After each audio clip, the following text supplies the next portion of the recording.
बिस्मिल्लाहिर्रहमानिर्रहीम। शुरू अल्लाह के नाम से जो बड़ा मेहरबान निहायत रहम वाला है। हमेशा याद रखें कि अगर कोई आपसे बुरा सलूक कर रहा है तो वो ख़ुद की ज़ात को भी बुरा समझता होगा। इसलिए कभी भी आप किसी के लिए बुरा सोचने लगें तो पहले ये ज़रूर सोच लेना कि कुछ वक्त बाद आप खुद की ज़ात को भी अपने अंदर अच्छा फ़ील नहीं करेंगे।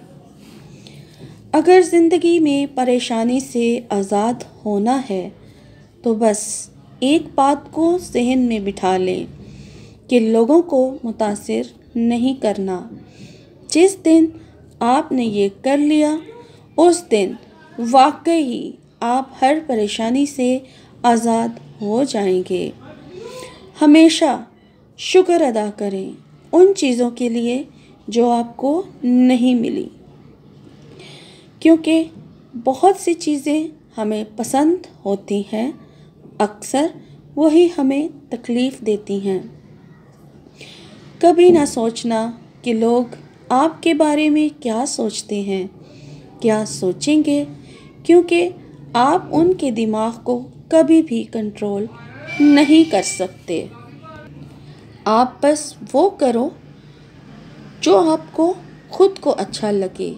इसी में ज़िंदगी का सुकून छुपा है। आप जब कभी भी बहुत ज़्यादा परेशान हो तो ये सोचें कि ये वक्त भी गुज़र जाएगा। बेशक मुश्किल के साथ आसानी है। अगर आप खुश रहना चाहते हैं तो ख़ुद खुशियाँ तलाश करनी होगी। अपने आसपास की छोटी छोटी चीज़ों से कोई आपके पास खुशियाँ लेकर नहीं आएगा और ना ही खुशियाँ बाज़ार से मिलती हैं। ज़्यादा सोचना परेशानी का सबब बनता है।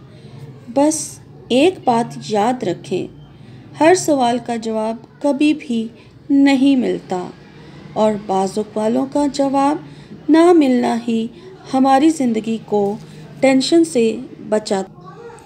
इसलिए हर बात की टो में लगेंगे तो सवाए बीमार होने के कुछ हाथ नहीं आएगा। खुश रहें क्योंकि आप ज़िंदा हैं और अल्लाह से आप दुआ में हर चीज़ मांग सकते हैं।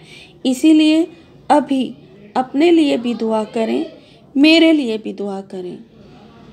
अल्लाह ताला हम सबको खुशियाँ अता करे। आमीन। अल्लाह हाफ़िज़।